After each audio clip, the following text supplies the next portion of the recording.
Welcome to Past Mortem, a post-mortem of past events. To celebrate the release of Dark Souls 3, we thought it fitting to reflect on the series. I mean, who would have thought that in an era of broad appeal and hand-holding, a game series that prides itself on challenging its players would end up as a AAA blockbuster? That a modestly sized Japanese developer largely known for an unending string of mech games would become one of the hottest and most influential studios in the business? That a man who never touched video game development until his late 20s would be lauded as someone who changed games forever, even becoming a company president in the process? In this episode, we break down and explore one of the Cinderella stories of the last 10 years, the meteoric rise of FromSoftware, the Souls series, and the man at the center of it all, Hidetaka Miyazaki. Most outside of Japan hadn't heard of FromSoftware before 2009's sleeper hit Demon's Souls and the blockbuster Dark Souls series that followed, except for our fans, of course. If you think the name sounds like something created before the internet, you'd be right. FromSoftware was founded in 1986, initially developing office software. They made the jump to video game development with Kingsfield, which launched along with the Japanese PlayStation 1 in late 1994. After a trio of Kingsfield games, they began to branch out. Outside of their long-running Armored Core series, few titles found critical or commercial success, though the company never seemed to let this deter them from creating odd but unique games. Studying their catalog, it's clear they were uniquely positioned to make a game as weird but fully formed as Demon's Souls. In July 2007, the American-made Elder Scrolls IV Oblivion was released in Japan and became a surprise success among the traditional JRPG audience. Western-style RPGs were making waves across the world in a way they hadn't in the last 10 years. Sony Japan approached FromSoftware to make a game that could compete with Oblivion, but with that FromSoft flavor. Though it had only just seen localization in Japan, Oblivion had proven to be a massive hit internationally, especially in the West. Sony wanted something with Oblivion's broad international appeal. This is the reason for Demon's Souls' British medieval aesthetic and voice work, and for a time was even playable in first and third person perspectives. This was the first game FromSoft had made with an international audience in mind, as well as with an external production company from the onset. But let's back up for a second. It's impossible to talk about the rise of the Souls series without mentioning director-producer wonderkin Hidetaka Miyazaki.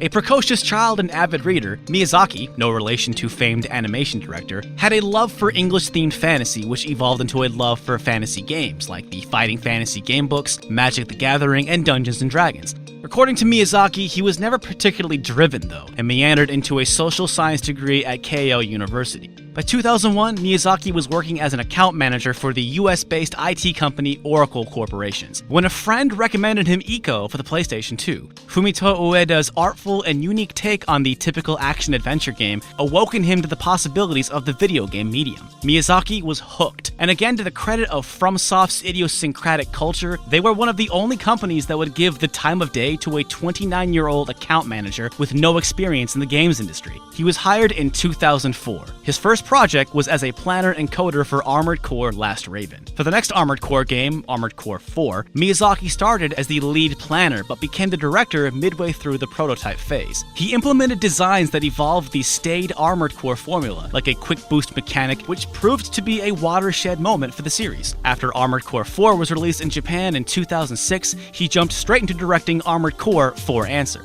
At the same time, Demon's Souls was entering the prototype phase and was apparently a mess. While still busy with Armored Core 4 Answer, Miyazaki got wind of the project. Quote, "The Demon's Souls team had been unable to create a compelling prototype, but when I heard it was a fantasy action role-playing game, I was excited. I figured if I could find a way to take control of the game, I could turn it into anything I wanted. Best of all, if my ideas failed, nobody would care. It was already a failure." Miyazaki tossed out the idea of directly competing with Oblivion and spearheaded the difficult and rewarding gameplay the series is now famous for. He was also heavily involved in designing levels and bosses, devising its revolutionary online experience, and insisting that the game have a fixed third-person perspective. Though he directly worked with Sony producer Takeshi Kaji, they both misled Sony's marketing team by downplaying the difficulty because they understood that Demon's Souls' fundamental game concepts were going to be a tough sell. Quote, "Of course I communicated with our producer at Sony, Kaji-san, but he actually agreed with me. He felt that if we were too forthright about all the death about this game concept with the marketing people, they would have run a mile.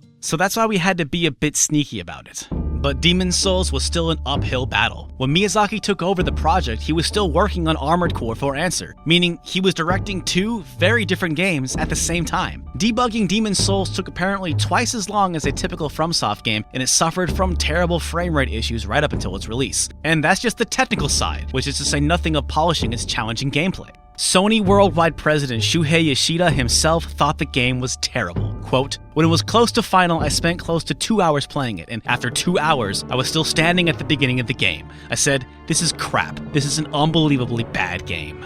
And if you think 2 hours is a short time to wrap your brain around Demon's Souls, try 10 minutes. The game was shown at the 2008 Tokyo Game Show, FromSoft's Tokyo Game Show debut, by the way, but attendees were only allowed 10 minutes to play, with the demo build reportedly only 65% finished, and which included the lengthy story opening and character creation sequence. It was disastrous. Some players didn't even make it past the character creation portion, and those who did simply did not understand the game. Reflecting on the experience, Ryan Davis of Giant Bomb recalled that it was, quote, "the worst possible impression that game could have made. Nobody really understood or believed in Demon's Souls. Because of this, Sony passed on publishing the game internationally, which company execs would later regret. We definitely dropped the ball from a publishing standpoint, including studio management side. We were not able to see the value of the product we were making." Shuhei Yoshida. Against all odds, Demon's Souls was released in February of 2009. In our research, we've seen numerous speculation that this game was an outright failure upon release, but we found this to be largely untrue. Now granted, Demon's Souls was not a blockbuster smash, but from the very beginning, it exceeded expectations. It sold about 20,000 copies on the first day, much more than expected, causing shortages and Sony to all hands on deck push out an extra 15,000 copies to meet demand for the rest of the week. A devoted fanbase sprung up, and hype from word of mouth inspired an international audience to start importing the game, which was made easy by the region-free nature of the PS3 and the late February 2009 Chinese version, which featured an English language text option. And if you'll remember, this was made with an international audience in mind, and as such, all spoken dialogue is in English. "You come back alive. I need your business." This was still not enough to convince Sony to reconsider the international appeal of Demon's Souls. The North American publishing rights were instead picked up by Atlas America. Published on October 6, 2009, it was expected only to sell 75,000 copies, but sold 3 times that amount a few months later by February 2010. It was responsible for doubling Atlas's core business profits from the previous year during that fiscal quarter alone. As of late 2013, Atlas has claimed that it was still the company's best-selling game. Possibly because Atlas did not have a PAL publishing arm. For example, Persona 4 and Catherine were both published in Europe by Square Enix and Deep Silver respectively. Demon's Souls was put out by Namco Bandai in June 2011 for Europe and Australia to similar success. While the game didn't sell crazy gangbusters, the stock of the Black Phantom edition, which included an art book, strategy guide, and soundtrack CD, sold out except for the most British phrase ever, dribs and drabs. This is doubly impressive when you remember that PS3 games are region-free. Superfans had over a year to import the game if they wanted to. They didn't have to wait for the PAL release. Much to the surprise of everyone involved, Demon's Souls found a sizable and very passionate audience, who was even shortlisted on numerous Game of the Year lists. Later, when word got out that the North American servers are going to be shut off, fans responded in droves, and Demon's Souls online functions work to this very day. At a 2010 GDC panel on localization, Sony rep Yong Kyung Kim said that passing on the international publishing of Demon's Souls was a mistake.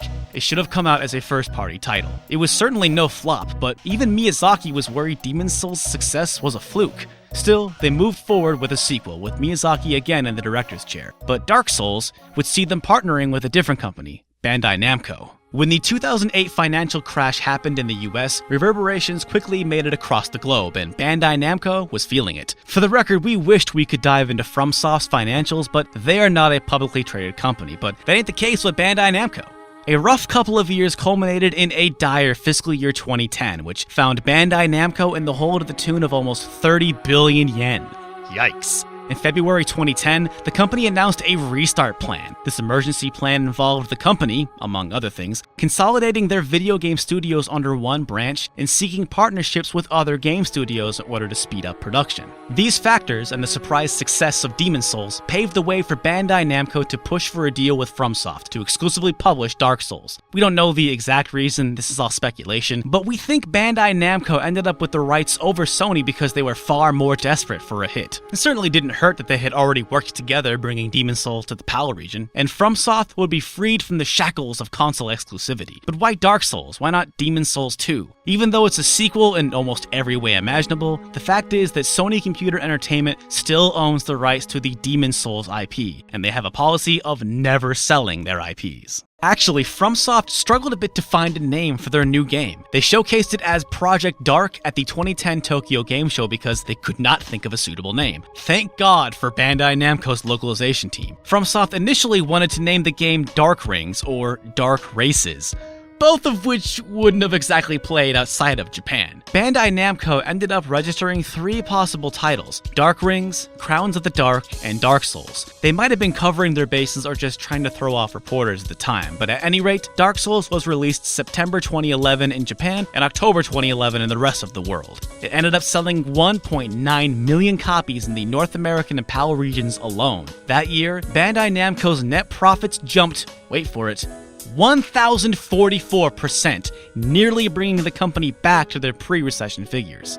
Dark Souls would receive critical acclaim, its difficult but deep and rewarding gameplay becoming legendary. Within a year, Dark Souls 1 had sold 2.3 million copies worldwide, ascending the series from sleeper cult hit to bona fide blockbuster, recognized as one of the best and most important games of its generation. The future burned bright for FromSoft and Miyazaki. After releasing Dark Souls on PC in August 2012, Sony approached FromSoft to create a new IP, and thus, development started on Bloodborne. A few months later, Dark Souls 2 was announced. We don't know exactly when development started, but it's safe to assume they'd been working on it for about a year at this point. Sometime in mid-2013, development on Dark Souls 3 began. Dark Souls 2 would see release in March 2014, which means for a 3 to perhaps 9-month stretch of time, Miyazaki and his team were concurrently working on 3 Souls games at once. Counting Bloodborne, which we do, the Souls series was an annual series for a 3-year stretch. Whoever thought the Armored Core people would be churning out annual AAA blockbusters like Ubisoft and Activision? And this is all while Miyazaki was active president of FromSoftware. That's right.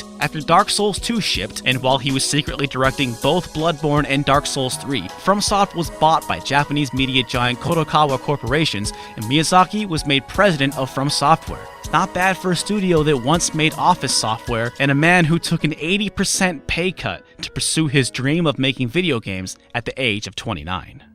1 week after Dark Souls 3's international release, Namco Bandai boasted the most successful launch in the publisher's history. Leading up to Dark Souls 3's release, Miyazaki was vocal about it being the final game in the series, at least for a while. It's certainly too successful a series for the company to truly close the book on, but here's hoping to use this momentum and the steady hand of President Miyazaki to create other projects outside the dark fantasy RPG worlds of the Souls games. We're sure this story is far from over, but when the next big scoop happens, you'll know how it got there. For Grace Kramer and Derek Alexander, this is Past Mortem, signing off. Thank you so much for watching. As always, huge shout out to our wonderful supporters on Patreon. If you would like to support the show and see your name here, please click the link and give what you can. We did another FromSoftware video called Punching Weight, all about weird other FromSoftware games that aren't necessarily about the Souls games. And check out this other video on the left, because you know that Drake of the 99 Dragons, is it really that bad? Thanks again for watching. Subscribe if you want to see more, and I hope to see you again real soon.